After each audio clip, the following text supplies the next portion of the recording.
Assalamualaikum warahmatullahi wabarakatuh. Alhamdulillah, puji syukur patut kita panjatkan kehadiran Allah Subhanahu wa taala atas limpahan dan rahmatnya.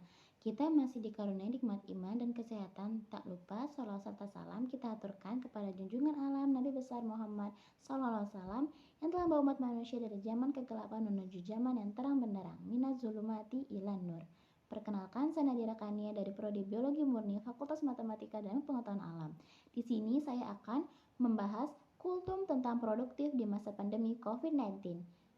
Siapa yang pernah menyangka bahwa pandemi COVID-19 masih berlanjut sejak dinyatakan masuk ke Indonesia? Tak dapat dipungkiri, COVID-19 merubah banyak hal, mulai dari hal sederhana yang biasa kita lakukan sehari-hari. Seperti saat ini kita harus menggunakan masker, mencuci tangan, dan menjaga jarak. Aktivitas bekerja pun yang tadinya harus di kantor sekarang dilakukan di rumah.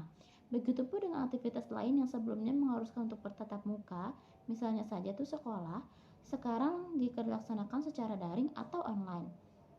Kondisi demikian menuntun kita untuk terus menyesuaikan diri, beradaptasi dengan kebiasaan yang baru. Salah satunya adalah bekerja dari rumah, work from home, WFH.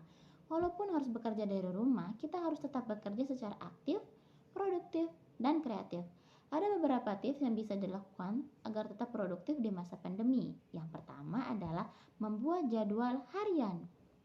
Membuat jadwal harian atau daftar pekerjaan yang harus diselesaikan setiap hari. Hal ini akan memudahkan untuk fokus, juga dapat digunakan sebagai panduan mana pekerjaan yang sudah dikerjakan dan mana pekerjaan yang harus segera diselesaikan agar tidak ada pekerjaan yang terlewat. Dan selanjutnya yang kedua adalah disiplin dengan waktu. Bekerja dari rumah tentunya memberikan jam kerja yang lebih fleksibel. Akan tetapi karena tidak ada pengawasan langsung dari atasan maupun bagian kepatuhan internal, maka pastikan kita bisa disiplin waktu dalam bekerja. Jangan sampai sering meninggalkan pekerjaan untuk urusan lain yang akhirnya menghambat penyelesaian tanggung jawab pekerjaan. Terutama untuk seorang mahasiswa harus mengerjakan tugas yang telah diberikan. Jangan karena tugasnya secara daring kita jadi malas dan enggan mengerjakannya.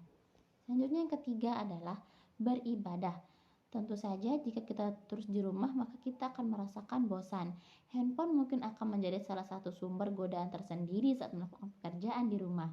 Maka dari itu kita harus berusaha untuk mengendalikan diri dalam menggunakan handphone. Di masa pandemi ini yang kita kebanyakan di rumah bisa kita jadikan ajang untuk memacu diri dalam peningkatan ibadah. Selain itu, untuk memperkuat tali silaturahmi antar sesama keluarga di rumah.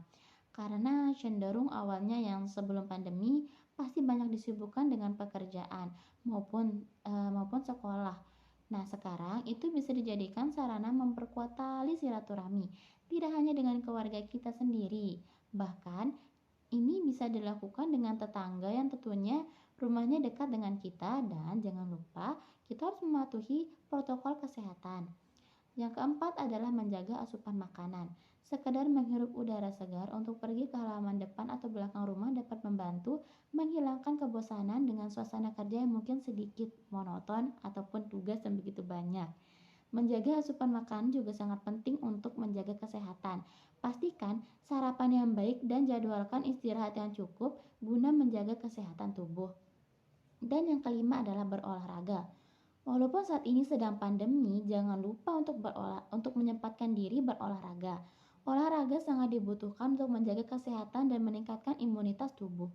Teman-teman sekalian, Allah Subhanahu wa taala berfirman dalam Quran surah Al-Baqarah ayat 153 yang menyatakan, "Hai orang-orang yang beriman, jadikanlah sholat dan sabar sebagai pelindungmu. Sesungguhnya Allah Subhanahu wa taala senantiasa bersama orang-orang yang beriman." Dari hal ini, kita bisa mengambil hikmah kesabaran atas wabah yang telah melanda kita. Kita bisa jadikan ini sebagai sarana penguji diri untuk kesabaran kita. Allah Subhanahu wa taala tidak akan menguji hambanya melebihi batasan kemampuannya. Sesungguhnya, jika kita senantiasa bersabar dan berikhtiar, maka niscaya kita berada dalam lindungan Allah Subhanahu wa taala. Jadi, jangan merasa diri kita terkurung selama pandemi ini, tapi jadikanlah ini saat atau momentum untuk mendekatkan diri kepada Allah Subhanahu wa taala. Baik, mungkin hanya ini yang dapat saya sampaikan pada kesempatan kali ini. Sesungguhnya yang baik itu datangnya dari Allah dan kesalahan itu murni datang dari saya sendiri. Sekian untuk kultum kali ini dan wassalamualaikum warahmatullahi wabarakatuh.